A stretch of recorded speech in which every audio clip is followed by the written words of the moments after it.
Signor La Rosa, succedono cose. Che succede? Uno veramente si avvisa a stare a casa. Perché appena si muove, a me mi succedono cose. Certo, se uno stesse chiuso a casa non gli accadrebbe nulla perché non uscendo, non incontra Basta che nessuno. ci portano la spesa. Sì, però non si può stare chiusi a casa. Che è successo? Lei deve sapere che io 10 giorni fa, Sì.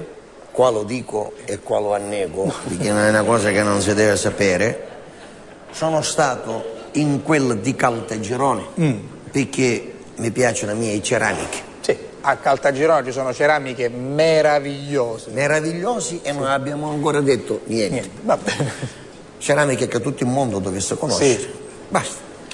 Per andare a Caltagirone si deve fare a Catania Gela. Certo. Che c'è? Chi c'è? Io non lo sape perché... No, io lo so, però vorrei capire perché dobbiamo fermarci su questo argomento. Sulla Catania Gela ci sono di quelle ragazze. Delle ragazze che... Cada quanto sole hanno picchiato sono neure proprio. Sì, abbronzatissime. Sì. Ora io, che sono una persona che ha un cuore tanto... Lei ha un cuore generoso. C'ho un cuore generoso, un cuore grande, quando un pagliaro si dice... Tornandomene al paese, viste una di queste ragazze che mi domanda un passaggio. Non mi fermo? Sì. Che lei... c'hai io? A posto del cuore che hai una patata gigliata io? No, lei ha un cuore generoso. Che hai una quattara allineata? No. Chianto una frenata.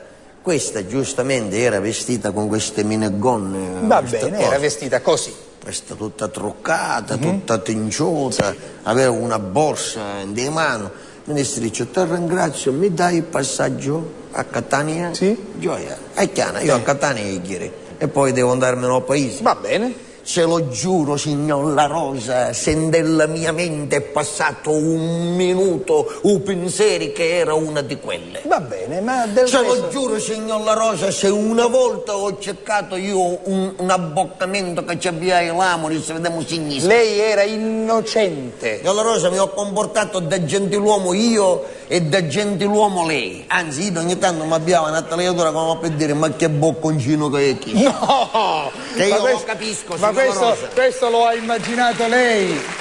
Non lo so se la signorina lo ha pensato. Vabbè, comunque... Mi ci porto a Catania. Vi siete comportati bene entrambi? Entrambi, tutti e due. Sì. Appena arrivo a Catania, io per farla completa, allora una te accompagnare. Mi disse, mi puoi lasciare alla stazione? Sì. Va bene. Arrivo alla stazione che è proprio qua dietro. Certo. Scendo subito. C'era lo sportello. Voi lo sapete, un uomo quando rappa lo sportello da macchina. Che fa? Un uomo rappa lo sportello da macchina o quando la macchina è nuova o quando la femmina è nuova. Poi non rappa mai. Vabbè, certo, perché lei va a guardare. L'uomo è così. Io la dovrei già conoscere, però ogni tanto ho qualche dubbio. Vabbè, d'accordo. Mi precipito, apro lo sportello, questa si precipita che scende pure, mi dà la mano e mi dà 2 baci, uno qua e uno qua. Sì. Mi disse, ne ho visti cretini, ne ho visti gentiluomini come a te, mai. Si gira e me la vedi sparire dagli occhi. Basta. Acchiano da macchina, me ne acchiano al paese. Sì. 4 giorni dopo. Esattamente 4 giorni dopo. Non sogno di cresima, di domenica. Vabbè. Mia moglie si azzezzava tutta. Io che la tagliava. E io, mentre eravamo allo specchio, faceva, madre Letterio, ma non mi vedo bella. Sua moglie? Sì, mi vedo con le rughe, mi vedo sciupata. Sì. Mi vedo che hai borse sotto gli occhi. Mi vedo che a posto delle labbra hai una fessura. Sì. Mi vedo che hai minne calate. Fermo, piano. Mi vedo magari il culo scivolato. Sì. Mi vedo grossa. Ti prego, mi disse, dimmi qualche cosa di bello. Sì. A Alexis, hai una bella vista. Che c'è a dire? Ma no! Quella ce l'hai buona la vista. Ma povera donna, ma non solo quella signora, cioè sua moglie, stava vivendo un momento anche, come dire, di insoddisfazione personale sul suo stato fisico. Lei le ha detto hai una bella vista. Hai una bella vista. Quindi? Basta, signor La Rosa. Scendiamo, io, mia moglie, mio cugino Alfio e sua moglie. Perché eravamo invitati a questa cresima. Noi siamo che i mascoli ne mettiamo avanti, i femmine si mettono dietro. Sono delle scelte. Mia moglie mi disse: no, sono troppo elegante, sono troppo abbassata, mi voglio mettere avanti. E allora Alfio con sua moglie si misero di dietro, praticamente. E Alfio era dietro di me assettato, sua moglie era assettata di dietro e davanti c'era mia moglie con di dietro la moglie di Alfio, che io ero davanti a Alfio. Mentre sua moglie dov'era? Dalla tata da stezza. E sua cognata? Dalla tata dell'altro lato di dietro, che davanti c'aveva mia moglie. E fece Alfio? Alfio era di dietro, rispetto non di mia a moglie. chi? Mia moglie, Alfio era di dietro di me. E quindi lei era? Davanti di Alfio, mentre sua moglie? Mia moglie era davanti alla moglie. Di chi? Di mia moglie, della moglie. Quindi?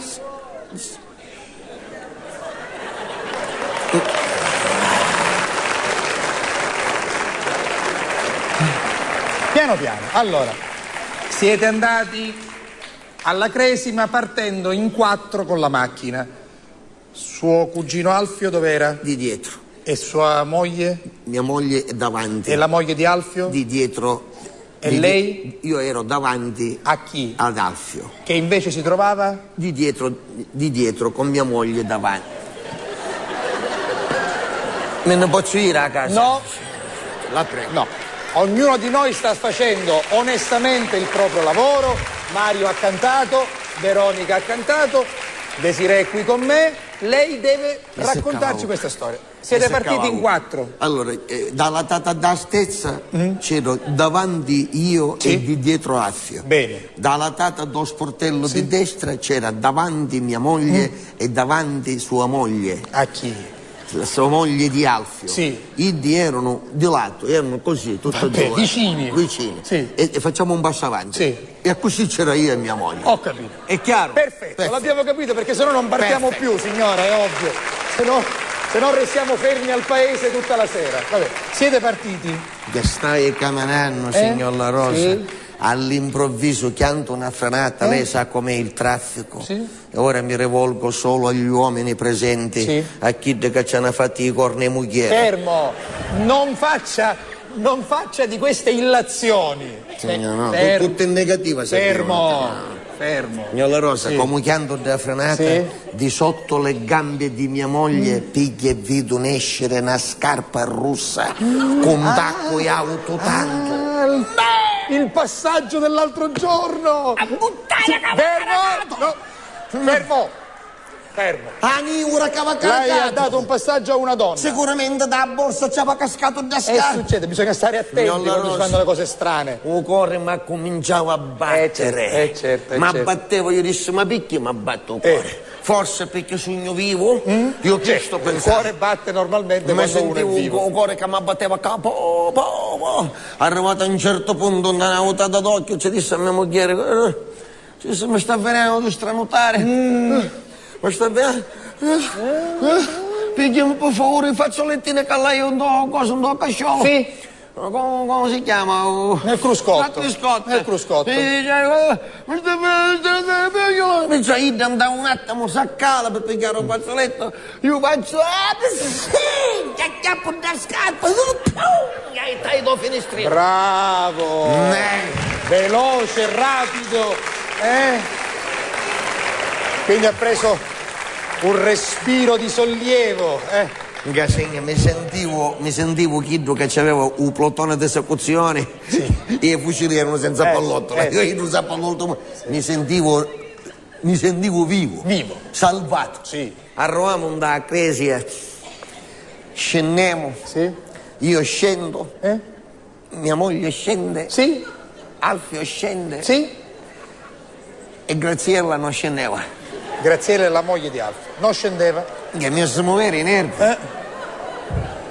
Che già capiscono? Sì. È un pubblico stasera piuttosto sgamato, come si dice. Anche un pochettino maliziosetto, o forse avvezzo, non lo so. Vabbè, comunque. Graziella non scendeva. No. A me mi si muovere i nervi. Certo. Cioè, che vuoi, la carrozza, ti manda a banna per scendere. Mi dice, me lo vai in scarpe che mi volevano i piedi e ne stai trovando una sola. Come trasci da chiesa con una scarpa sola? Che va a fare? Non lo so. C'è che andai una pedata forte forte andare a caviglia che c'è un chiamo peso, sono valutando, così c'hai la scusa che non la poteste mettere. Ma lei è un uomo folle, un uomo folle.